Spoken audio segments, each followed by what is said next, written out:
ನಮಸ್ತೆ ಸ್ನೇಹಿತರೆ, ಕನ್ನಡ ದೀಪ ಯೂಟ್ಯೂಬ್ ಚಾನಲ್ಗೆ ನಿಮಗೆಲ್ಲರಿಗೂ ಆತ್ಮೀಯವಾದಂಥ ಸ್ವಾಗತವನ್ನು ಕೋರುತ್ತಾ ಇವತ್ತಿನ ಸಂಚಿಕೆಯಲ್ಲಿ ನಾವು ವೀಣಾ ಶಾಂತೇಶ್ವರ ಲೇಖಕಿ ಬರೆದಿರುವಂತಹ ಕೊನೆಯ ದಾರಿ ಅನ್ನೋ ಸಣ್ಣ ಕಥೆಯ ಸಾರಾಂಶವನ್ನು ತಿಳ್ಕೊಳ್ಳೋಣ.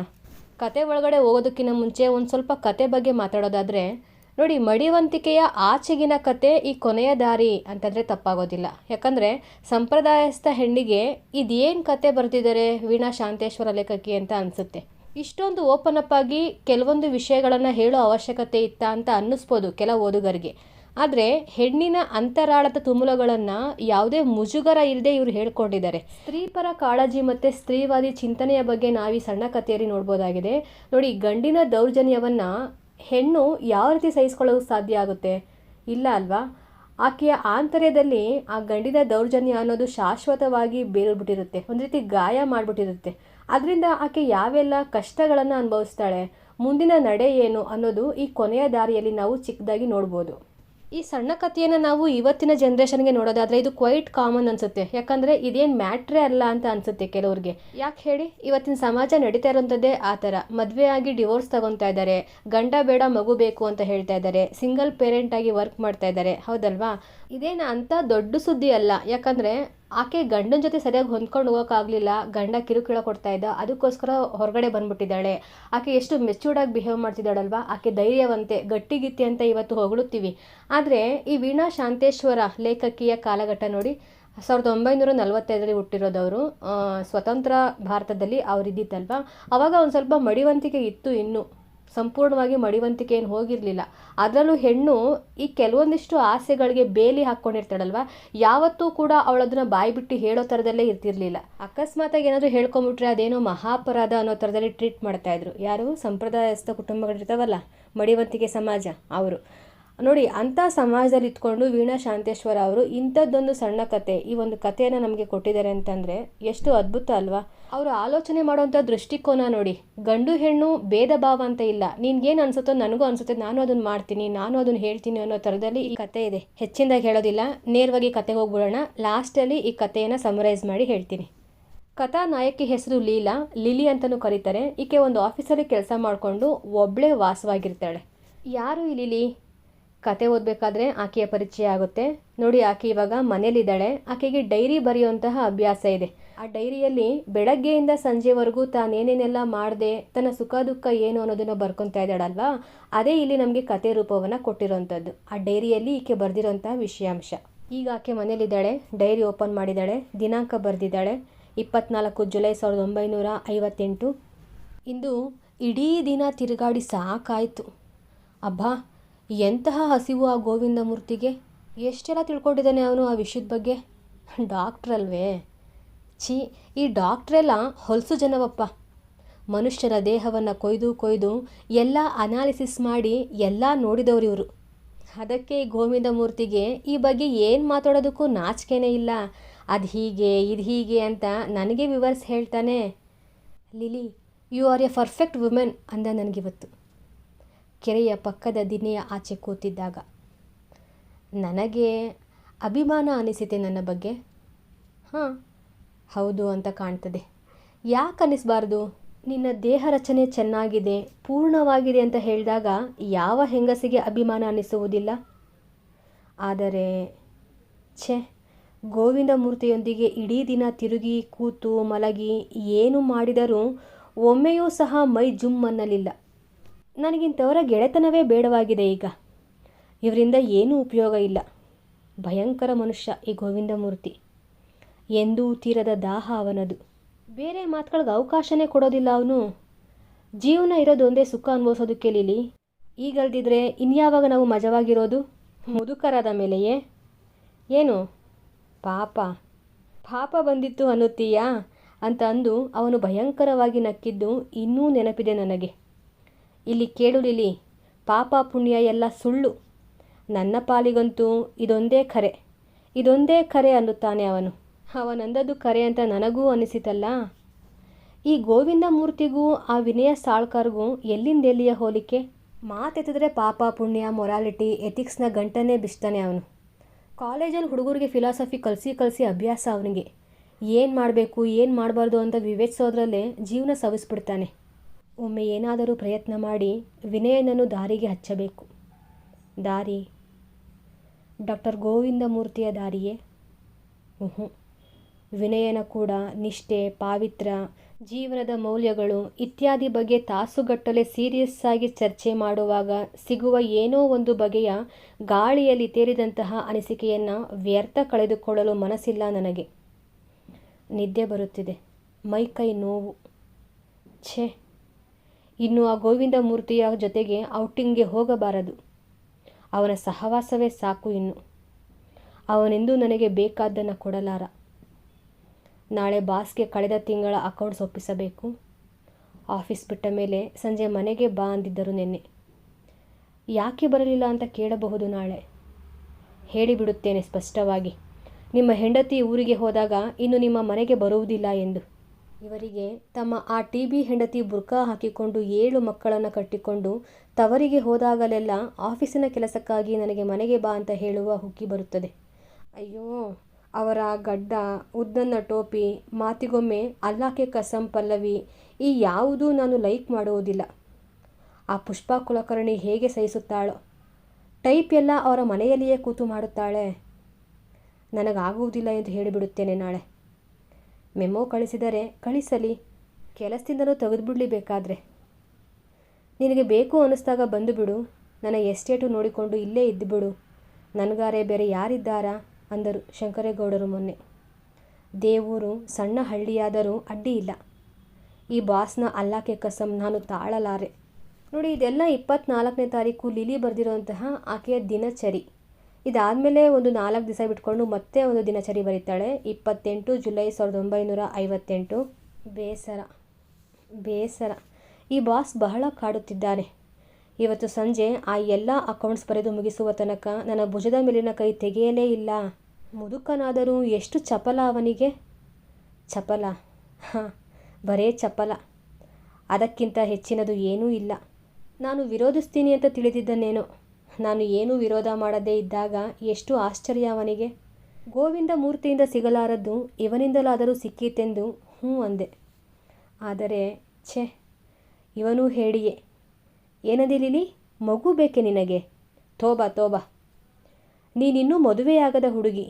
ನಮ್ಮಿಂದ ಇಂಥ ಪಾಪದ ಕೆಲಸ ಆಗೋದಿಲ್ಲ, ಅಲ್ಲಾಕೆ ಕಸಂ ಅಂತ ತಡವರಿಸಿದ.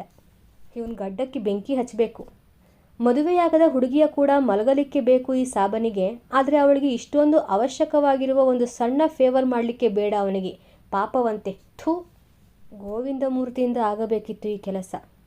ಅವನೇನು ಪಾಪ ಪುಣ್ಯದ ಬಗ್ಗೆ ಕೇರ್ ಮಾಡುವುದಿಲ್ಲ. ಆದರೆ ಅವನು ಸದಾ ಜಾಗರೂಕನಾಗಿರುವ ಮನುಷ್ಯ. ನನಗೆ ಬೇಕಾದ್ದನ್ನು ಕರುಣಿಸಿ ಬಂಧನದಲ್ಲಿ ಸಿಲುಕಿಕೊಳ್ಳುವ ಇಚ್ಛೆ ಇಲ್ಲ ಅವನಿಗೆ. ಈ ಬಂಧನದ ಒಂದು ಎಳೆಯನ್ನು ಅವನಿಗೆ ಸೋಕಿಸಿ ಕೊಡುವುದಿಲ್ಲವೆಂದು, ಈಗಿನ ಹಾಗೆಯೇ ನಂತರವೂ ಅವನು ಫ್ರೀ ಆಗಿರಬಹುದೆಂದು ನಾನೆಷ್ಟು ಹೇಳಿದರೂ ಕೇಳುವುದಿಲ್ಲ ಅವನು. ಲಿಲಿ, ಎಕ್ಸ್ಕ್ಯೂಸ್ ಮೀ, ನನ್ನನ್ನು ಇಂಥ ಜಂಜಡದೊಳಗೆ ಸಿಲುಕಿಸಬೇಡ. ನಾನೇನು ಮನುಷ್ಯನಲ್ಲವೇ? ನೀನು ನನಗೆ ಬಂಧನ ಹಾಕದಿದ್ದರೂ ನನ್ನಿಂದ ನಿನಗೆ ಹುಟ್ಟಿದ ಮಗು ಬಗ್ಗೆ ತಾನಾಗಿಯೇ ನನ್ನಲ್ಲಿ ಪ್ರೀತಿ ಗೀತಿ ಹುಟ್ಟಿದರೆ ಆಗ ನನ್ನ ಜೀವನದೊಳಗಿನ ಎಲ್ಲ ಮಜಾ ಖಲಾಸ್ ಅನ್ನುತ್ತಾನೆ. ಇವರೆಲ್ಲ ನಿರುಪಯೋಗಿಗಳು. ವಿನಯ ಸಾಳ್ಕರ್ನೇ ಸಾಧು ಮಾಡಬೇಕು. ಇದಾದಮೇಲೆ ಮತ್ತೆ 3 ದಿನ ಬಿಟ್ಕೊಂಡು ದಿನಚರಿ ಬರಿತಾ ಇದ್ದಾಳೆ. 31 ಜುಲೈ 1958. ಆಫೀಸಿನಿಂದ ಬರುವಾಗ ತಂದಿದ್ದ ಚಾಕೊಲೇಟನ್ನು ಬಾಗಿಲಲ್ಲಿ ನಿಂತಿದ್ದ ಮುನ್ನಿಗೆ ಕೊಟ್ಟಾಗ ಮುನ್ನಿಯ ಮಮ್ಮಿ ಕೇಳಿದಳು, ಮಕ್ಕಳನ್ನು ಇಷ್ಟು ಪ್ರೀತಿ ಮಾಡ್ತೀರಿ, ಲಗ್ನ ಆಗಿಬಿಡ್ರಲ್ಲ. ಹಾಂ, ಲಗ್ನ ಅಂದ ಕೂಡಲೇ ನೆನಪಾಗುವುದು ಆ ಕತೆ ಎಲ್ಲ. ಲಿಲಿಯ ಜೀವನದಲ್ಲಿ ಏನೋ ಒಂದು ಘಟನೆ ನಡೆದಿದೆ. ಆಕೆ ಒಂಟಿ ಅಲ್ಲ. ಆ ಕತೆ ಏನು ಅಂತ ಇಲ್ಲಿವಾಗ ತಿಳ್ಕೊತಾ ಇದೆ. ಆ ಗದ್ದಲ, ಭಜಂತ್ರಿ, ಅರಿಶಿಣ, ಆ ಮನುಷ್ಯ, ನನ್ನ ಕೈ ಹಿಡಿದಿದ್ದ ಆ ಪಶು, ಪತಿ ದೇವರು. ನೋಡಿ ಎಷ್ಟು ವ್ಯಂಗ್ಯವಾಗಿ ಪತಿ ದೇವರು ಅಂತ, ದೇವ ಅನ್ನೋದಕ್ಕೆ ಅಲ್ಲಿ ನೋಡಿ ಇನ್ವಿಟೆಡ್ ಕಾಮ ಹಾಕಿ ಹೇಳ್ತಾ ಇದ್ದಾರಲ್ವ. ಅಂದರೆ ಅವನು ದೇವನಾಗಿರಲಿಲ್ಲ, ದೇವ ಸ್ವರೂಪಿ ಆಗಿರಲಿಲ್ಲ, ರಾಕ್ಷಸ ಗುಣವನ್ನು ಹೊಂದಿದ್ದವನು ಆ ಗಂಡ ಅಂತ ಹೇಳ್ತಾ ಇರೋದು. ಲಿಲಿಯ ಗಂಡ ರಾಕ್ಷಸ ಸ್ವರೂಪದಲ್ಲಿದ್ದ, ಅದಕ್ಕೆ ಪತಿ ದೇವ ಅಂತ ವ್ಯಂಗ್ಯವಾಗಿ ಹೇಳ್ತಾ ಇರೋವಂಥದ್ದು. ಅವನೊಂದಿಗೆ ನೆನಪಾಗುವುದು ಅವನ ಆ ಅಬ್ಬರ, ಅವನ ಕುಡಿತ, ಅವನ ಸೂಳೆಯರು, ಅವನು ನನಗೆ ಕೊಟ್ಟ ಹಿಂಸೆ. ಥೂ, ಕೆಟ್ಟ ಕನಸು. ಆಕೆಯ ಪಾಸ್ಟ್ ಲೈಫ್ನ ಕೆಟ್ಟ ಕನಸು ಅಂತ ಹೇಳ್ತಾ ಇರೋದು. ಎಲ್ಲ ಹರಿದುಕೊಂಡು ಚೆಲ್ಲಿಕೊಟ್ಟು ಬಿಟ್ಟುಕೊಟ್ಟು ಹೇಗೆ ಇಷ್ಟು ದೂರ ಬಂದೆ? ಹೇಗೆ ಆ ದಿನ ಕಳೆದೆ? ಹೇಗೆ ಹೊಸ ಮನುಷ್ಯಳಾದೆ? ಈ ಎಲ್ಲ ಎಂದಾದರೂ ಮರೆತೇನೆ? ಲಗ್ನವಂತೆ ಲಗ್ನ, ಮತ್ತೊಂದು ಪಶುವಿನ ಕೂಡ. ಛೀ! ನೋಡಿ, ಈಕೆಯ ಗಂಡ ಎಷ್ಟು ದೌರ್ಜನ್ಯ ಮಾಡಿರಬೇಕು, ಎಷ್ಟು ಹಿಂಸೆಯನ್ನು ಕೊಟ್ಟಿರಬೇಕು. ಮದುವೆ ಅಂದ್ರೇ ಈಕೆಯ ಮನಸ್ಸಲ್ಲಿ ಒಂದು ರೀತಿ ಅಸಹ್ಯ ಉಂಟಾಗ್ತಾ ಇದೆ. ಎಲ್ಲ ಗಂಡಸರು ಕೆಟ್ಟೋರು ಇರೋದಿಲ್ಲ ಲೀಲಾ. ನೀ ಸಣ್ಣ ಹುಡುಗಿ, ಒಬ್ಬಾಕಿನೇ ಇರಬಾರ್ದು. ಮತ್ತ ಬ್ಯಾರೆ ಲಗ್ನ ಆಗು. ನೀ ಹ್ಞೂ ಅಂದ್ರ ನಾ ಅದ್ರ ವ್ಯವಸ್ಥೆ ಮಾಡ್ತೀನಿ ಅನ್ನುತ್ತಾರೆ ಶಂಕರೇಗೌಡರು. ನೋಡಿ, ಈ ವಾಕ್ಯನ ಅರ್ಥ ಮಾಡ್ಕೊಳ್ಳಿ. ಯಾರೋ ಶಂಕರೇಗೌಡರು ಅಂತ ಯಾರು ಅಂತ ಮುಂದೆ ಗೊತ್ತಾಗುತ್ತೆ. ಅವರು ನೀನು ಒಬ್ಬಳೇ ಇರಬೇಡ, ಸಣ್ಣಾಕೆ ಇದೆಯಾ, ಲಗ್ನ ಆಗು ಅಂತ ಹೇಳ್ತಾ ಇದ್ದಾರೆ. ನೀನು ಹ್ಞೂ ಅಂದರೆ ಅದ್ರ ವ್ಯವಸ್ಥೆ ಮಾಡ್ತೀನಿ ಅಂತ ಹೇಳ್ತಾ ಇದ್ದಾರೆ. ಅಂದರೆ ಗಂಡನ ಹುಡುಕ್ಬಿಟ್ಟು ಮದುವೆ ಮಾಡ್ತೀನಿ ಅಂತ ಹೇಳ್ತಾ ಇಲ್ಲ. ಬಹುಶಃ ಇವರು ಕೂಡ ಆಕೆಯನ್ನು ಬೇರೆ ಥರದಲ್ಲೇ ನೋಡ್ತಾ ಇದ್ದಾರಲ್ವ. ಹೌದು, ಶಂಕರೇಗೌಡರಂಥ ಒಳ್ಳೆಯ ಗಂಡಸರು ಇರುತ್ತಾರೆಂದು ನನಗೆ ಗೊತ್ತು. ಎಂತಹ ಮನುಷ್ಯ! ಮಾಡಿಕೊಂಡ ಹೆಂಡತಿಗೆ ಮದುವೆಯಾಗಿ 25 ವರ್ಷಗಳಾದರೂ ಮಕ್ಕಳಾಗದೇ ಇದ್ದರೂ ಸ್ವಲ್ಪವೂ ಬೇಸರಿಸದೆ ನಿಷ್ಠೆಯಿಂದಿರುವ ಮನುಷ್ಯ. ಯಾರು ಏನು ಕೇಳಿದರೂ ಇಲ್ಲ ಅಂದವರಲ್ಲ. ಎಂತಹ ಮನಸ್ಸು! ಅವರ ಪ್ರೀತಿ, ಅನುಕಂಪ ಎಂದೋ ಸತ್ತು ಹೋದ ಅಪ್ಪನ ನೆನಪು ತರುತ್ತದೆ. ಆದರೆ ಹಾಗೆಂದು ನಾನು ಅವರ ಉಪದೇಶದಂತೆ ಮತ್ತೆ ಮದುವೆಯಾಗಲಿಕ್ಕೆ ಹೇಗೆ ಶಕ್ಯವಿದೆ? ಹೇಗೆ ಸಾಧ್ಯ ಅದು? ಒಮ್ಮೆ ಬಿದ್ದು ಎದ್ದ ಬಾವಿಯಲ್ಲೇ ಮತ್ತೆ ಬೀಳಲೊಲ್ಲೆ ನಾನು. ಹಾಗಾದರೆ ಮುನ್ನಿ ಎಷ್ಟು ಮುದ್ದು ಮಗು! ನನಗೆ ಬೇಕು ಅಂತ ಒಂದು ಮಗು, ಬರೇ ಮಗು. ಯಾರಿಂದಲಾದರೂ ಸರಿಯೇ, ಹೇಗಾದರೂ ಸರಿಯೇ, ಆದರೆ ಹೇಗೆ? ಮಧ್ಯಾಹ್ನ ಆಫೀಸಿನಲ್ಲಿ ಲೆಕ್ಕ ಬರೆಯುತ್ತಾ ಇದನ್ನೇ ಯೋಚಿಸುತ್ತಿದ್ದಾಗ ಎದುರಿನ ಟೇಬಲಿಗೆ ಕೂತಿದ್ದ ವಿಲಿಯಮ್ಸ್ ಕಾಣಿಸಿದ. ಇನ್ನು ವಿಲಿಯಮ್ಸ್ನನ್ನು ನೋಡಿ ಉಪಯೋಗವಿಲ್ಲ. ಮೊನ್ನೆ ಸ್ಪಷ್ಟ ಹೇಳಿಬಿಟ್ಟಿದ್ದಾನೆ, ಇನ್ನು ನನ್ನ ಭೇಟಿಯಾಗುವುದಿಲ್ಲ ಅಂತ. ಹಾಗೇನಾದರೂ ಅಪ್ಪಿತಪ್ಪಿ ಭೇಟಿಯಾದರೆ ಅವನ ದಪ್ಪ ಹೊಟ್ಟೆಯ ಆಂಟಿ ತನ್ನ ಆಸ್ತಿಯಲ್ಲಿ ಚಿಕ್ಕಾಸು ಅವನಿಗೆ ಕೊಡುವುದಿಲ್ಲವಂತೆ. ಅಷ್ಟೇ ಅಲ್ಲ, ಆ ಆಂಟಿಯ ಮಗಳು ತೆಳು ನಡುವಿನ ಇವನ ಕಸಿನ್ ಇವನೊಂದಿಗಿನ ತನ್ನ ಎಂಗೇಜ್ಮೆಂಟ್ ಸಹ ಬ್ರೇಕ್ ಮಾಡಿಕೊಳ್ಳುತ್ತಾಳೆ ಅಂತ. ಇಷ್ಟೆಲ್ಲ ಲುಕ್ಸಾನು ಎದುರಿಸಿ ಅವನೇಕೆ ನನ್ನನ್ನು ಪ್ರತಿ ರವಿವಾರ ಪಿಕ್ಚರ್ಗೆ ಕರೆದೊಯ್ಯಬೇಕು, ನನ್ನೊಂದಿಗೆ ರಾತ್ರಿ ಕಳೆಯಬೇಕು? ಮತ್ತು ಹೇಗೆ? ನಿನ್ನ ಕೂಡ ಕಳೆದ ಸುಖದ ದಿನಗಳನ್ನು ನಾನೆಂದೂ ಮರೆಯುವುದಿಲ್ಲ ಲಿಲಿ. ದಿನ ನಿನಗಾಗಿ, ನಿನ್ನ ಒಳ್ಳೆಯದಕ್ಕಾಗಿ ನಾನು ಜೀಸಸ್ನಲ್ಲಿ ಪ್ರಾರ್ಥನೆ ಮಾಡುವೆ. ಗಾಡ್ ಬ್ಲೆಸ್ ಯು ಅಂತ ಹೇಳಿ ನನ್ನ ಕೈ ಅದುಮಿ ತುಂಬ ಚಿಂತಾಜನಕ ರೀತಿಯಲ್ಲಿ ತಲೆ ಕೊಡವಿ ಹೊರಟು ಹೋಗಿದ್ದ ಈ ವಿಲಿಯಮ್ಸ್. ಇಂದು ತಲೆ ಕೆಳಗೆ ಹಾಕಿ ಕೂತು ಏನೋ ಗ್ರಾಫ್ ತಯಾರಿಸುತ್ತಿದ್ದ. ಅವನ ಹಣೆಯ ಮೇಲೆ ಸುರುಳಿಯಾಗಿ ಬಿದ್ದ ಅಲೆಗೂದಲನ್ನೇ ನೋಡುತ್ತಿದ್ದೆ ಎಷ್ಟೋ ಹೊತ್ತಿನ ತನಕ. ವಿಲಿಯಮ್ಸ್ನ ಈ ಅಲೆಗೂದಲೇ ಅಲ್ಲವೇ ಅವನು ಬಾ ಅಂದಾಗ ನಾನು ಹ್ಞೂ ಅನ್ನಲು ಕಾರಣವಾದದ್ದು? ಗೋವಿಂದ ಮೂರ್ತಿ ಹಾಗೆ ಕಾಡು ಒರಟು ಅಲ್ಲ ವಿಲಿಯಮ್ಸ್. ತೀರಾ ಮೃದು, ತೀರಾ ಜೆಂಟಲ್. ಹಾಂ, ಎಲ್ಲ ವಿಷಯದಲ್ಲೂ ಅವನು ಹಾಗೆ ಜೆಂಟಲ್ ಆದ. ನೀಲಿ ಕಣ್ಣಿನ, ಅಲೆಗೂದಲಿನ ಒಂದು ಮಗು ಅವನಿಂದ ನನಗೆ ಹಾಗೆಯೇ ತೀರುತ್ತದೆಂದು ಎಷ್ಟು ಆಸೆ ಹೊತ್ತಿದ್ದೆ. 3 ತಿಂಗಳ ಶ್ರಮ ವ್ಯರ್ಥವಾಗಿ ಹೋಯಿತು. ವಿಲಿಯಮ್ಸ್ನ ಸಹವಾಸ ಫಲಿಸುವ ಮೊದಲೇ ಅವನು ದೂರ ಹೋದ. ಅವನ ಕಸಿನ್, ಅವನ ಆಂಟಿ, ಎಲ್ಲದಕ್ಕಿಂತ ಮುಖ್ಯವಾಗಿ ಆ ಆಂಟಿಯ ಆಸ್ತಿ ಅವನನ್ನು ದೂರ ಒಯ್ಯಿತು. ಮುನ್ನಿಯ ನೆನಪು ನನ್ನನ್ನು ಅಸ್ತವ್ಯಸ್ತ ಮಾಡುತ್ತದೆ. ವಿನಯ ಸಾಳ್ಕರ್ನೊಂದಿಗೆ ಅಪಾಯಿಂಟ್ಮೆಂಟ್ ನಾಳೆ ಸಂಜೆ 5 ಗಂಟೆಗೆ ಅಪೇರಾದಲ್ಲಿ. ಇದಾದಮೇಲೆ ಒಂದು 4 ದಿನ ಬಿಟ್ಕೊಂಡು ಆಗಸ್ಟ್ 4ನೇ ತಾರೀಕು ಮತ್ತೆ ಇವರು ತನ್ನ ದಿನಚರಿಯನ್ನು ಬರೀತಾರೆ. ಶಂಕರೇಗೌಡರು ಯಾಕೋ ಬಹಳ ಚಿಂತೆಯಲ್ಲಿದ್ದ ಹಾಗಿತ್ತು. ಅರ್ಧ ತಾಸು ಸಹ ನಿಲ್ಲಲಿಲ್ಲ. ಹೈಬ್ರಿಡ್ ಬೆಳೆಗೆ ಗೊಬ್ಬರ ಕೊಳ್ಳಲಿಕ್ಕೆ ಬಂದಿದ್ದೆ. ಹಾಗೆ ನಿನ್ನ ನೋಡಿ ಹೋಗೋಣ ಅಂತ ಈ ಕಡೆ ಬಂದೆ. ಹೋಗ್ತೀನವ್ವ, ಕತ್ತಲಾಗೋದರೊಳಗ ದೇವನೂರು ಮುಟ್ಟಬೇಕು. ಹ್ಯಾಂಗಿದ್ದಿ? ಅವರ ಮಾತಿನ ಕಡೆ ಲಕ್ಷ್ಯವಿರಲಿಲ್ಲ ನನಗೆ. ಅವರ ಹೊಸ ಇಂಪಾಲ ನೋಡುತ್ತಿದ್ದೆ. 6 ಅಡಿ ಎತ್ತರದ ಅಗಲವಾದ ಎದೆಯ ಗಿರಿಜಾ ಮೀಸೆಯ ಶಂಕರೇಗೌಡರಿಗೆ ಆ ಮೊದಲಿನ ಫಿಯಾಟ್ಗಿಂತ ಇದೇ ಹೆಚ್ಚು ಒಪ್ಪುತ್ತದೆ ಅಂದುಕೊಳ್ಳುತ್ತಿದ್ದೆ. ಕಾಲ, ದುಃಖ, ಬೇಸಿಗೆ ಈ ಯಾವುದೂ ಗುಡ್ಡಗಳನ್ನು ಗಿಡಗಳನ್ನು ದಾಟಿ ದೇವರು ಮುಟ್ಟಿ ಈ ಗೌಡರ ತನಕ ಎಂದೂ ಹೋಗಿಯೇ ಇಲ್ಲವೇನೋ ಅನಿಸುವುದು. ಬಹಳ ಹಿಂದೆ ನಾನು ಕನ್ನಡ ಶಾಲೆಯಲ್ಲಿದ್ದಾಗ ಮೊದಲ ಸಲ ಅಪ್ಪ ಅವರನ್ನು ಮನೆಗೆ ಕರೆದುಕೊಂಡು ಬಂದು, ಏನು ನಡೆಸಿಯೇ ಅಂತ ಅವ್ವನನ್ನು ಕೂಗಿ ಕರೆದು, ನೋಡು ಶಂಕರು ನನ್ನ ಜಾನಿ ದೋಸ್ತ ಬಂದಾನೆ, ಶಾವ್ಗೆ ಹಾಕು ಅಂತ ಹೇಳಿದಾಗ ನನ್ನನ್ನು ಆ ಅಜಾನುಬಾಹು ಹೆಗಲ ಮೇಲೆ ಹೊತ್ತು 3 ಸುತ್ತು ಕುಣಿದಾಗ ಹೇಗಿದ್ದರೋ ಇನ್ನೂ ಹಾಗೆಯೇ ಇದ್ದಾರೆ. ಅವರ ಜೀವನದಲ್ಲಿ ಎಂದೂ ಏನೂ ಬದಲಾಗಿಲ್ಲ. ಆ ಅರ್ಧಾಂಗ ವಾಯುವಿನಿಂದ ಹಾಸಿಗೆ ಹಿಡಿದ ಹೆಂಡತಿ, ಮನೆಯಲ್ಲಿ ನಿತ್ಯ ದಾಸೋಹ, 108 ಕಮಿಟಿಗಳ ಮೆಂಬರ್ಶಿಪ್ಪು, ತೋಟಕ್ಕೆ ಹೊಸ ಬಾವಿ, ಹೊಲಕ್ಕೆ ಟ್ರ್ಯಾಕ್ಟರ್, ಆ ಜೋಡು ನಳಿಯ ಬಂದೂಕು ಎಲ್ಲ ಹಾಗೇ ಇವೆ. ಅದರೊಂದಿಗೆ ಈ ಗೌಡರ ಎತ್ತರ, ಅಗಲ, ಮೀಸೆಯ ಹುರಿ ಸಹ ಹಾಗೇ ಇವೆ. ನಿನ್ನ ಜೀವನ ಸುಖಿಯಾಗಲಿಕ್ಕೆ ನನ್ನ ಜೀವ ಕೊಟ್ಟೇನು ಅಂತ ಎಷ್ಟು ಸಲ ಹೇಳಿಲ್ಲ ಈ ಗೌಡರು. ಅಂಥ ಮನುಷ್ಯನಿಗೆ ಏನು ಚಿಂತೆಯೋ. ಇಂದು ಮೊದಲ ಸಲ ಆ ದೊಡ್ಡ ಹಣೆಯ ಮೇಲೆ ನೆರಿಗೆ ಕಂಡೆ.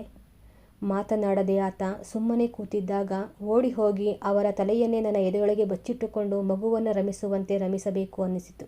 ಧೂಳೆಬ್ಬಿಸುತ್ತಾ ಆ ಇಂಪಾಲ ಕಣ್ಮರೆಯಾದಾಗ ಕೋಣೆಯ ಕಡೆ ತಿರುಗಿ ಬರುತ್ತಾ ದಾರಿಯೊಳಗೆ ಮತ್ತೆ ಮುನ್ನಿ, ಆಂಟಿ ಚಾಕಲೇಟ್ ತಂದಿಲ್ಲ? ಆ ಮುನ್ನಿಯನ್ನೇ ಕಿಡ್ನಾಪ್ ಮಾಡಿಕೊಂಡು ಹೋದರೆ. ಇದಾದಮೇಲೆ ನೆಕ್ಸ್ಟ್ 14ನೇ ತಾರೀಕು ಬರೀತಾರೆ ದಿನಚರಿಯನ್ನು. ಎಷ್ಟು ದಿನಗಳ ನಂತರ ಇಂದು ವಿನಯ ಸಾಳ್ಕರ್ನ ಭೇಟಿ. ದುಃಖಾಂತ ಸಿನಿಮಾದ ಹೀರೋನ ಹಾಗೆ ಗದ್ಗದಿತ ಧ್ವನಿಯಲ್ಲಿ ನನ್ನನ್ನು ಬೈದು ಶಪಿಸಿ ಅವನು ಹೊರಟು ಹೋದ ಮಾತಿಗೆ 6 ತಿಂಗಳು ಕಳೆದು ಹೋಗಿತ್ತು. ನಿನ್ನನ್ನು ದೇವಿ ಹಾಗೆ ಪೂಜಿಸ್ತಿದ್ದೆ ಲಿಲಿ. ಎಷ್ಟೋ ಜನ್ಮಗಳಿಂದ ನನ್ನ ಅಂತರಾತ್ಮ ಹುಡುಕುತ್ತಿದ್ದ ವ್ಯಕ್ತಿ ನೀನೇ ಅಂತ ನಂಬಿದ್ದೆ.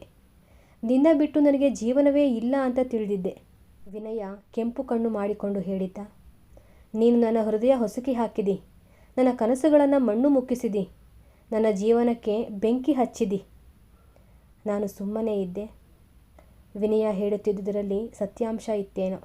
ಎಷ್ಟೋ ಸಲ ಅವನು ನನ್ನ ಕಾಲ ಬಳಿ ಕೂತು ನನ್ನ ಪಾದಗಳಿಗೆ ಮುತ್ತಿಕ್ಕಿದ್ದ. ನೀನು ನನ್ನ ಸರ್ವಸ್ವ ಅಂದಿದ್ದೂ ಉಂಟು. ಕಾಲೇಜು ಬಿಟ್ಟೊಡನೆ ದಿನಾ ಮನೆಯಲ್ಲಿ 2 ಮಕ್ಕಳ ಕೂಡ ದಾರಿ ಕಾಯುವ ಹೆಂಡತಿಯ ಕಡೆ ಹೋಗುವುದು ಬಿಟ್ಟು ಸೀದಾ ನನ್ನ ಕಡೆ ಬರುತ್ತಿದ್ದುದೂ ಉಂಟು. ಎಲ್ಲ ಸರಿಯಾಗೇ ನಡೆದಿತ್ತು. ಇನ್ನು ಸ್ವಲ್ಪ ದಿನ ಹಾಗೆ ನಡೆದಿದ್ದರೆ ಅವನ ಮಡಿವಂತಿಕೆಯ ವಿಚಾರಗಳನ್ನೆಲ್ಲ ಅವನ ಓದಿ ಬೊಕ್ಕವಾಗತೊಡಗಿರುವ ಆ ತಲೆಯಿಂದ ಹೊರಗೆ ಹಾಕಿ ಅವನನ್ನು ದಾರಿಗೆ ತರುವುದು ನನಗೆ ಶಕ್ಯವಾಗಲೂ ಬಹುದಿತ್ತು. ಆದರೆ ಅಷ್ಟರಲ್ಲೇ ವಿನಯನೇ ಹೇಳುವ ಹಾಗೆ ನಾನು ಅವನ ಹೃದಯವನ್ನೇ ಹೊಸಕಿ ಹಾಕಿದೆ. ಕಾರಣ, ಡಾಕ್ಟರ್ ಗೋವಿಂದಮೂರ್ತಿಯೊಂದಿಗಿನ ನನ್ನ ಸ್ನೇಹದ ಬಗ್ಗೆ ನಾನು ಅವನಿಗೆ ಏನೂ ಹೇಳಿರಲಿಲ್ಲ ಎಂಬುದು. ವಿನಯನನ್ನು ಮೋಸಗೊಳಿಸಲು ನಾನೆಂದೂ ಉದ್ದೇಶಿಸಿರಲಿಲ್ಲ. ಆದರೂ ಅವನಿಗೆ ನಾನು ಯಾರ ಬಗ್ಗೆಯೂ ಹೇಳಿರಲಿಲ್ಲವೇಕೆ? ವಿನಯ ಒಥೆಲೋನಂತಹ ಕಟ್ಟಾ ಪ್ರೇಮಿ.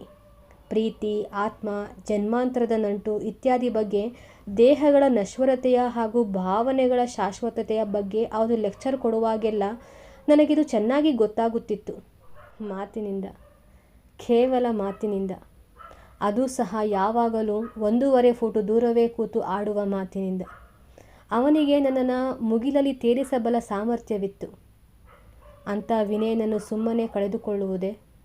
ಅವನಿಗೆ ಗೋವಿಂದಮೂರ್ತಿಯಂತಹ ಮೆಟೀರಿಯಲಿಸ್ಟಿಕ್ ಮನುಷ್ಯನ ಬಗ್ಗೆ ಹೇಳುವುದೇ? ಆಯಿತು, ನಾ ಇನ್ನು ಹೋಗ್ತೀನಿ. ಚಲೋ ಪಾಠ ಕಲಿಸಿದ್ದಿ. ನಿನ್ನಿಂದ ನನ್ನ ಜೀವನಕ್ಕಾದ ಈ ಆಘಾತ ನಾ ಸಾಯೋ ತನಕ ನನ್ನ ಕೊಲ್ತಾನೆ ಇರ್ತದ ಅನ್ನೋದು ಮರಿಬೇಡ. ನಂದೇ ತಪ್ಪು. ನಾನೇ ಸರ್ವಸ್ವ ಅಂತ ನಂಬಿರೋ ಹೆಂಡತಿ ಬಿಟ್ಟು ನಿನ್ನ ಬೆನ್ನು ಹತ್ತಿದೆ. ದೇವರು ಚಲೋ ಶಿಕ್ಷೆ ಕೊಟ್ಟಾನ. ಇಷ್ಟೊಂದು ದಾಪುಗಾಲು ಹಾಕುತ್ತಾ ಹೊರಟು ಹೋಗಿದ್ದ ವಿನಯ. ಅವನೇ ಸರ್ವಸ್ವವೆಂದು ತಿಳಿದಿದ್ದ ಹೆಂಡತಿಯ ಕಡೆ, ನೀನೇ ಸರ್ವಸ್ವವೆಂದು ಹೇಳುವಾಗ ಮರೆತಿದ್ದ ಹೆಂಡತಿಯ ಕಡೆ. ಇಂದು ಇಷ್ಟು ದಿನಗಳ ನಂತರ ಭೇಟಿಯಾದ. ಲಿಲಿ, ನಿನ್ನ ಮರೆಯೋದು ಆಗಲಿಲ್ಲ ನನಗ. ನಾ ಜೀವನದಾಗ ಒಮ್ಮೆಯೇ ಪ್ರೀತಿ ಮಾಡಿದೆ, ಅದು ನಿನ್ನನ್ನು. ನೀ ಹೇಗೆಯೇ ಇರು, ಅದು ಮಾತ್ರ ಬದಲಾಗೋದಿಲ್ಲ ಅಂದ. ಇದೇ ಕರೆ ಪ್ರೀತಿಯ ಲಕ್ಷಣ ಅಂತ ವಿವರಣೆ ಸಹ ಕೊಟ್ಟ. ವಿನಯನಿಂದ ಉಪಯೋಗವಾದೀತು ಅನಿಸುತ್ತದೆ. 14ನೇ ತಾರೀಕು ಆಗಸ್ಟು. ಮಧ್ಯಾಹ್ನ ಇಂದು ಎಷ್ಟು ಆರಾಮು ನಿದ್ದೆ ಹತ್ತಿತ್ತು. ಎಷ್ಟೋ ದಿನಗಳಿಂದ ಮಧ್ಯಾಹ್ನ ಮಲಗಿರಲಿಲ್ಲ. ಇವತ್ತು ಸತ್ತಂತೆ ನಿದ್ದೆ ಮಾಡಿದೆ. ಆಫೀಸಿನ ಚಿಂತೆ ಇಲ್ಲ, ಅಕೌಂಟಿನ ಚಿಂತೆ ಇಲ್ಲ, ಮತ್ತು ಮುಖ್ಯವಾಗಿ ಆ ಗಡ್ಡದ ಬಾಸ್ನ ಚಿಂತೆ ಇಲ್ಲ. ನಾನೇ ಕ್ಷಮೆ ಕೇಳ್ತೀನಿ, ಅವನು ಹೇಳಿದ ಹಾಗೆ ಕೇಳ್ತೀನಿ ಅಂತ ತಿಳಿದಿದ್ದ ಆ ಸಾಬ. ಇಲ್ಲಿ ನೋಡಿ ಲಿಲಿ, ನಿನ್ನನ್ನು ಕೆಲಸದಿಂದ ಡಿಸ್ಮಿಸ್ ಮಾಡಿದ ಆರ್ಡರ್ ಬಂದಿದೆ ಜನರಲ್ ಮ್ಯಾನೇಜರಿಂದ ಅಂದ ನನ್ನನ್ನೇ ನೋಡುತ್ತಾ. ನನಗೆ ಗೊತ್ತಿರಲಿಲ್ಲವೇ ಅವರ ಇತಿಹಾಸ? ಯಾರು ನನ್ನ ಬೇಜವಾಬ್ದಾರಿಯ ಬಗ್ಗೆ, ನಡತೆಯ ಬಗ್ಗೆ ದೂರು ಕೊಟ್ಟಿದ್ದಾರೆಂದು, ಯಾಕೆ ಕೊಟ್ಟಿದ್ದಾರೆಂದು ಎಲ್ಲ ಪುಷ್ಪಾ ಕುಲಕರ್ಣಿ ಹೇಳಿದ್ದರು. ಈ ಬಾಸ್ನ PA ಅಲ್ಲವೇ ಯಾಕೆ? ವಿಚಾರ ಮಾಡು ಲಿಲಿ, ನಿನ್ನ ಕೆಲಸ ಉಳಿಸ್ಕೊಡ್ತೀನಿ ಬೇಕಾದ್ರ. ಅಲ್ಲಾಕೆ ಕಸಂ, ನನಗೆ ಬೇಕಾಗಿರಲಿಲ್ಲ. ಈ ಬಾಸ್ನ TB ಹೆಂಡತಿ ಊರಿಗೆ ಹೋದಾಗೆಲ್ಲ ಅವನ ಹಾಸಿಗೆಯ ಸಂಗಾತಿಯಾಗುವುದು. ಅದೂ ಸಹ ಅದರಿಂದ ಏನೂ ಉಪಯೋಗವಾಗದೇ ಇರುವಾಗ ಬರೇ ಈ ನೌಕರಿಯ ಸಲುವಾಗಿ ಅವನ ಕುರುಚಲು ಗಡ್ಡ, ಅವನ ಅಲ್ಲಾಕೆ ಕಸಂ ಸಹಿಸುವುದು ನನಗೆ ಬೇಕಾಗಿರಲಿಲ್ಲ. ಮನೆಗೆ ಬಂದಾಗ ಮೈ ಮನಸ್ಸು ಭಾರ ಭಾರ. ಗಾಢ ನಿದ್ದೆ ಬಂತು. ಕನಸಿನಲ್ಲಿ ಯಾರೋ ನನ್ನನ್ನು ಗಟ್ಟಿಯಾಗಿ ಎದೆಗೊತ್ತಿಕೊಂಡ ಹಾಗೆ. ನಾ ಇದ್ದೀನಿ ನೀನು ಕೂಡ, ಎಂದೂ ನಿನ್ನ ಕೈ ಬಿಡೋದಿಲ್ಲ. ನಿನಗೆ ಬೇಕಾದೆಲ್ಲ ಕೊಡ್ತೀನಿ. ಹಾಂ, ಮಗು ಕೂಡ. ಎಷ್ಟು ಬೇಕು ಹೇಳು, 1 4 ಅಂದ ಹಾಗೆ. ಯಾರದು ಆ ಬಿಗಿಯಾದ ಅಪ್ಪುಗೆ, ಆ ಬೀಸಾದ ತೋಳುಗಳು? ಎಷ್ಟೊತ್ತು ಕಂಡೆನೋ ಇದೇ ಕನಸನ್ನು. ನನ್ನ ಸುತ್ತಲೆಲ್ಲ ಸಣ್ಣ ಸಣ್ಣ ಮಕ್ಕಳು, ಎಷ್ಟೊಂದು ಮುದ್ದಾಗಿದ್ದ ಮಕ್ಕಳು. ಎಲ್ಲ ನನ್ನವೇ, ಎಲ್ಲ ನನ್ನವೇ. ಅವುಗಳ ಮಧ್ಯೆ ಆ ಮಕ್ಕಳನ್ನು ನನಗೆ ಕೊಟ್ಟ ಆ ಅಗಲ ಎದೆಯ ಗಂಡಸು ಯಾರು? ಪಕ್ಕನೆ ಎಚ್ಚರವಾಯಿತು. ಮತ್ತು 20ನೇ ತಾರೀಕು ಬರೀತಾರೆ, ಛೀ, ವಿನಯ ಸಾಳ್ಕರ್ ತೀರಾ ಹೇಳಿ, ತೀರಾ ನಿರುಪಯೋಗಿ. ಅವನ ಫಿಲಾಸಫಿ, ಅವನ ಪ್ಲೇಟೋನಿಕ್ ಪ್ರೀತಿ, ಅವನ ವಾದ ಎಲ್ಲ ಬೋಗಸ್. ಅಂದರೆ ಯಾವುದು ಪ್ರಯೋಜನಕ್ಕೆ ಬಾರದೇ ಇರೋದು ಅಂತ ಅರ್ಥ. ಎಷ್ಟು ಆಸೆ ಹೊತ್ತು ಹೋಗಿದೆ ಅವನ ಕಡೆ. ನನ್ನ ಮೇಲಿನ ತನ್ನ ಪ್ರೀತಿಯ ಬಗ್ಗೆ ಎಷ್ಟೆಲ್ಲ ಮಾತನಾಡುತ್ತಾನೆ. ನನಗೊಂದು ಸಣ್ಣ ಉಪಕಾರ ಮಾಡಲಿಕ್ಕಾಗಲಿಲ್ಲ ಅವನಿಗೆ. ಹೇಗೆ ಬೆಚ್ಚಿ ಬಿದ್ದ ನನ್ನ ಮಾತು ಕೇಳಿ ಹಾವು ಮೆಟ್ಟಿದವರ ಹಾಗೆ. ಛೇ ಲಿಲಿ, ಇಂಥ ವಿಚಾರ ಕನಸಿನಾಗೂ ತರಬೇಡ. ನಂದು ನಿಂದು ಆತ್ಮದ ಸಂಬಂಧ. ದೈಹಿಕ ಮೋಹಕ್ಕೊಳಗಾಗಿ ನಾವು ನಮ್ಮ ಆತ್ಮ ಸಂಬಂಧವನ್ನು ಹದಗೆಡಿಸ್ಕೋಬಾರ್ದು. ದೇಹದ ವ್ಯಾಮೋಹ ಕ್ಷಣಿಕ. ಆ ಕ್ಷಣಿಕ ವ್ಯಾಮೋಹದ ಸಲುವಾಗಿ ಶಾಶ್ವತವಾದದ್ದನ್ನು ನಾವು ಅಪವಿತ್ರಗೊಳಿಸಬಾರ್ದು ಅಂತೆಲ್ಲ ಲೆಕ್ಚರ್ ಕೊಟ್ಟ. ವಿನಯ ನನ್ನನ್ನೆಂದಿಗೂ ಅರ್ಥ ಮಾಡಿಕೊಳ್ಳಲಾರ. ಎಂದಿಗೂ ಶಕ್ಯವಿಲ್ಲ. ದೇವರು ನಮ್ಮಿಬ್ಬರನ್ನು ಈ ಜನ್ಮದಾಗ ಯಾಕೋ ಕೂಡಿಸ್ಲಿಲ್ಲ ಲಿಲಿ. ಬಹುಶಃ ದೂರ ಇದ್ದು ದುಃಖ ಅನುಭವಿಸಿ ಇನ್ನೂ ಹೆಚ್ಚು ಗಟ್ಟಿಯಾಗಲಿ ನಮ್ಮ ಪ್ರೀತಿ ಅಂತ ಅವನ ಉದ್ದೇಶ ಇದ್ದಿರಬೇಕು. ನಾ ಅವನ ಇಚ್ಛಾದ ವಿರುದ್ಧ ಹೋಗೋದಿಲ್ಲ. ನಾ ದೂರನೇ ಇರ್ತೀನಿ. ನಮ್ಮ ಪ್ಲೇಟೋನಿಕ್ ಪ್ರೀತಿ ಹಿಂಗ ಉಳಿಲಿ, ಬೆಳೀಲಿ. ಮುಂದಿನ ಜನ್ಮದಾಗ ಮಾತ್ರ ಇದೆಲ್ಲ. ಇವನ ಮುಂದಿನ ಜನ್ಮವನ್ನು, ಇವನ ಪ್ಲೇಟೋನಿಕ್ ಪ್ರೀತಿಯನ್ನು, ಇವನ ಪ್ಲೇಟೋ ಹಾಗೆ ಇವನನ್ನು ಸಾಲಾಗಿ ನಿಲ್ಲಿಸಿ ಶಂಕರೇಗೌಡರ ಜೋಡು ನಳಿಯ ಬಂದೂಕಿನಿಂದ ಶೂಟ್ ಮಾಡಬೇಕು, ಸುಟ್ಟಾಕ್ಬಿಡ್ಬೇಕು. ಛೀ. ಇದಾದಮೇಲೆ ಮತ್ತೆ 24ನೇ ತಾರೀಕು ಬರ್ಕೊಂಡಿದ್ದಾರೆ. ಸಂಜೆ 5 ಗಂಟೆ. ಎಲ್ಲ ಸಿದ್ಧವಾಗಿದೆ. ನನ್ನ ಬಟ್ಟೆಗಳು, ಪುಸ್ತಕಗಳನ್ನು ತುಂಬಿಕೊಂಡ ಸೂಟ್ ಕೇಸ್, ಕೋಣೆಯ ಬಾಡಿಗೆ, ಹಾಲಿನವನ ಲೆಕ್ಕ, ಮುಂದಿಗೆ ಕೊನೆಯ ಬಾರಿ ಚಾಕ್ಲೇಟ್ ಎಲ್ಲ ಕೊಟ್ಟಾಗಿದೆ. ಹೊರಗುಳಿದಿದ್ದು ಈ ಡೈರಿ ಒಂದೇ. ಮುಂಜಾನೆ ಬಾಗಿಲಲ್ಲಿ ನಿಂತಿದ್ದಾಗ ಸ್ಪೀಡಿನಿಂದ ಬಂದ ಶಂಕರೇಗೌಡರ ಇಂಪಾಲ ಗಕ್ಕನೆ ನಿಂತಿತು. ಲೀಲಾ.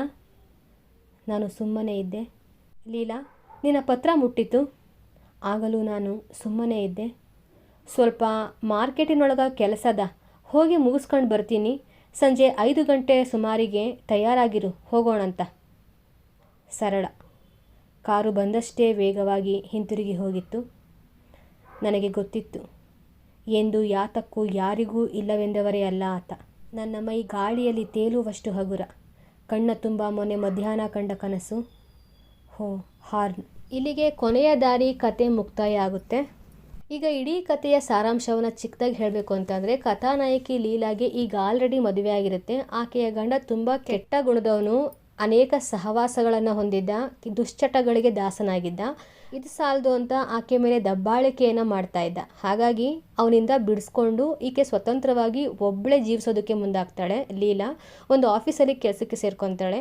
ಒಂಟಿ ಜೀವನ ಇವಳಿಗೆ ಹೇಗೆ ತಾನೇ ಮಾಡ್ತಾಳೆ. ತಂದು ಅಂತ ಒಂದು ಮಗು ಬೇಕು ಅಂತ ಆಶಿಸ್ತಾಳೆ.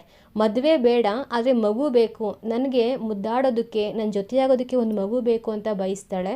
ಇದಕ್ಕೋಸ್ಕರ ಡಾಕ್ಟರ್ ಗೋವಿಂದ ಮೂರ್ತಿಯ ಸಂಪರ್ಕವನ್ನು ಮಾಡ್ತಾಳೆ. ಗಮನಿಸಬೇಕು, ಇಲ್ಲಿ ಲಿಲಿ ದೈಹಿಕ ಸುಖಕ್ಕೋಸ್ಕರ ಬೇರೆ ಬೇರೆ ಗಂಡಸಿನ ಜೊತೆ ಹೋಗ್ತಾ ಇರೋದಿಲ್ಲ. ಆಕೆಗೆ ಮಗು ಬೇಕಾಗಿರುತ್ತೆ. ಹಾಗಾಗಿ ಮೊದಲಿಗೆ ಗೋವಿಂದ ಮೂರ್ತಿ ಹತ್ರ ಹೇಳ್ಕೊತಾಳೆ. ಆದರೆ ಅವರು ಒಪ್ಕೊಳ್ಳೋದಿಲ್ಲ. ಯಾಕಂದರೆ ನಾನು ಸ್ವತಂತ್ರವಾಗಿದ್ದೀನಿ, ನನಗೆ ಈ ಮಗು ಎಲ್ಲ ಅಡೆತಡೆಗಳು ಉಂಟಾಗುತ್ತೆ, ನನಗೂ ಕೂಡ ಅದ್ರ ಮೇಲೆ ಭಾವನೆಗಳು ಬಂದ್ಬಿಡುತ್ತೆ. ಹಾಗಾಗಿ ಮಗು ಕೊಡೋದಕ್ಕೆ ಇವರು ನಿರಾಕರಿಸ್ತಾರೆ. ಇನ್ನು ಇವರು ಆಫೀಸಲ್ಲಿ ಬಾಸ್, ಅವರು ಕೂಡ ಈಕೆಯ ದೇಹ ಸೌಂದರ್ಯವನ್ನು ನೋಡಿ ಇಷ್ಟಪಡ್ತಾರೆ ಹೊರತು ಈಕೆಗೆ ಮಗುವನ್ನು ಕೊಡೋದಕ್ಕೆ ಅವರು ಮುಂದಾಗೋದಿಲ್ಲ.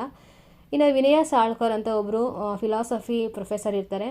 ಅವರು ಆತ್ಮ ಸಂಬಂಧದ ಪ್ರೀತಿಯನ್ನು ಇಟ್ಕೊಂಡಿರ್ತಾರೆ ಹೊರತು ದೈಹಿಕವಾಗಿ ಯಾವುದೇ ರೀತಿಯಾದಂತಹ ಸಂಬಂಧ ಬೇಡ, ಪರಿಶುದ್ಧ ಪ್ರೀತಿ ಮಾತ್ರ ಸಾಕು ಅಂತ ಹೇಳ್ತಾರೆ. ಆದರೆ ಈಕೆಗೆ ಪ್ರೀತಿಯ ಅವಶ್ಯಕತೆ ಇರೋದಿಲ್ಲ. ಯಾಕಂದರೆ ಗಂಡನಿಂದ ಈಗ ಆಲ್ರೆಡಿ ತುಂಬ ದೌರ್ಜನ್ಯವನ್ನು ಅನುಭವಿಸ್ಬಿಟ್ಟಿದ್ದಾಳೆ.